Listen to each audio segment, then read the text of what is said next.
Welcome back to the shop. My name is Michael Rains. Today we're going to make something truly special.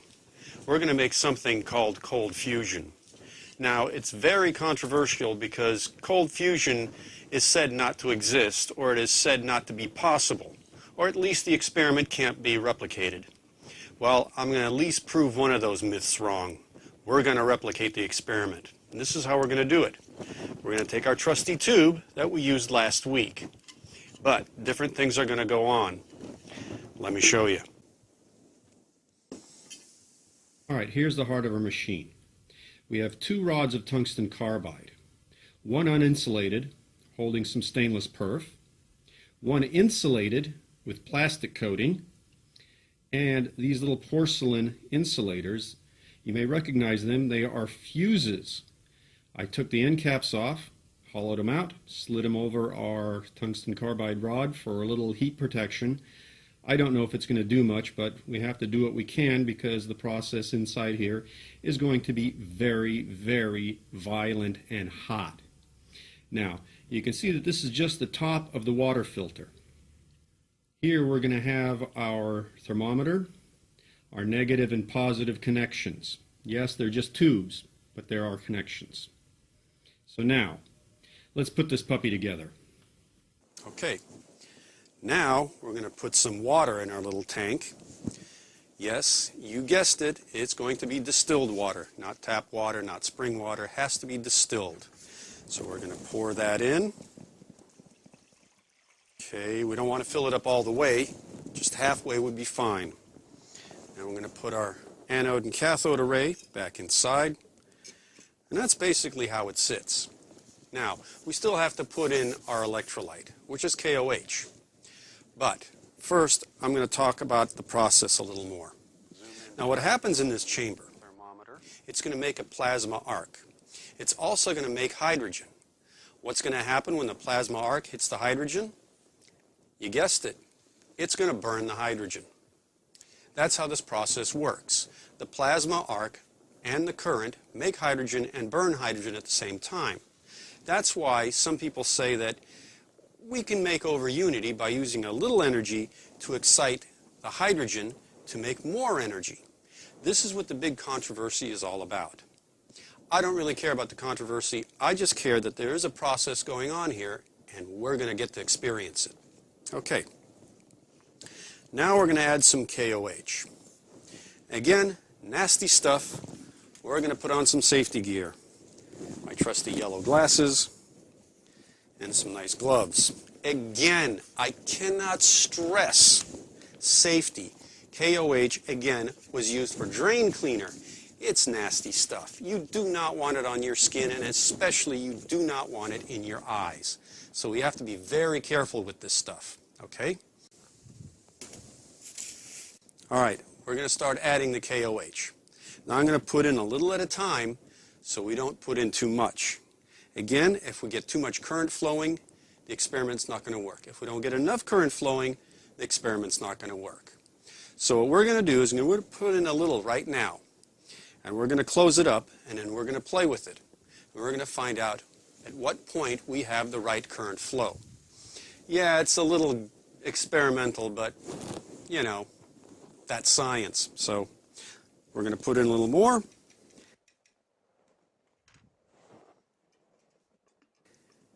And now we're going to screw it together, and we're going to put it back into our stand. Okay? Okay. So we have our transformer hooked up. We have our canister in place. We have our anode and cathode and our negative and positive hooked up. And also here, this little stainless tube is a thermometer, which is hooked up here so we can monitor our temperature. This is where the experiment's going to happen, is the temperature. Now, let's fire it up. Now we've plugged in our variac. Oops, I forgot to tell you what a variac is. This is a really big volume control, like on your stereo, except it controls current in volts. It regulates how much current flows through it.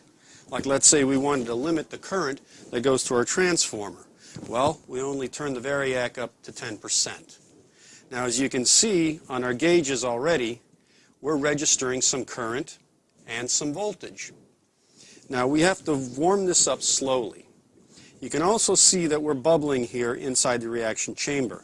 That is hydrogen being made. Now, because it's high current and not low current, we have less volume of hydrogen, but more current through the water, which heats up the water. If you watch closely, you'll see this thermometer click up, and it'll heat the water slowly. And we have to heat the water slowly for the next 10 or 15 minutes till we get it to 100 degrees before we can kick on full volume. If I was to turn on the power full right now with the variac, you'd see the reaction, but only for a short bit. It would pop the breaker either on the variac or the transformer or the breaker on the cell. One of them would go. That's why we have to heat the water to the right temperature to give it the right resistance to make this experiment work. So, we're making a little hydrogen. We're up to temperature.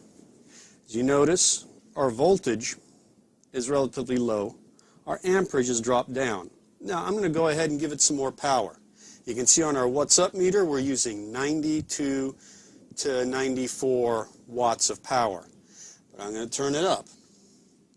So now we're using a little more power. Our amperage is 2.5. Our volts is at 50. We're bubbling down there, nothing special. Now, we are at 107 degrees. Now we're going to let her have it.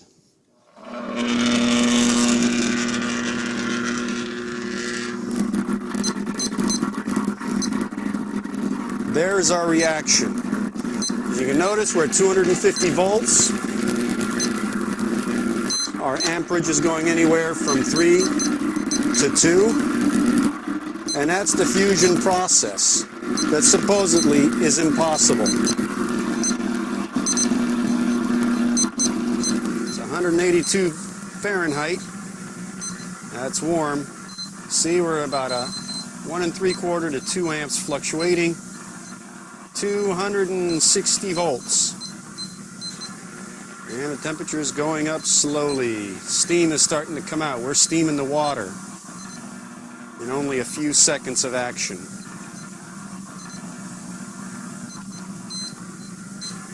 And it sounds cool too. Here, get a closer sound of that.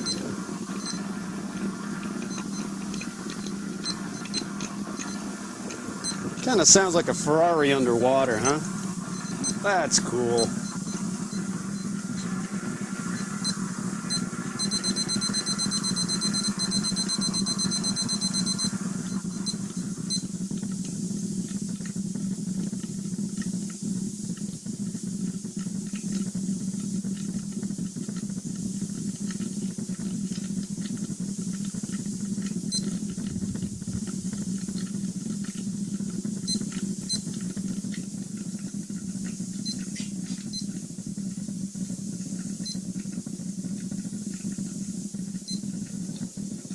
Look at the what's up meter fluctuating. I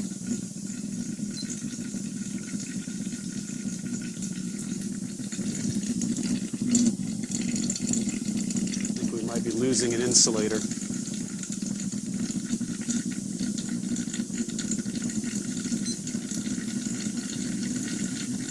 Okay, that's exciting.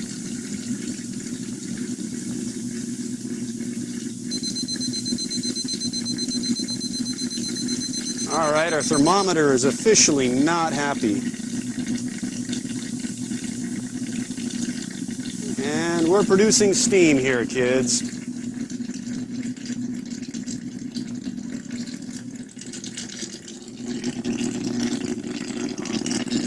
All right. There it is. It works. We're done.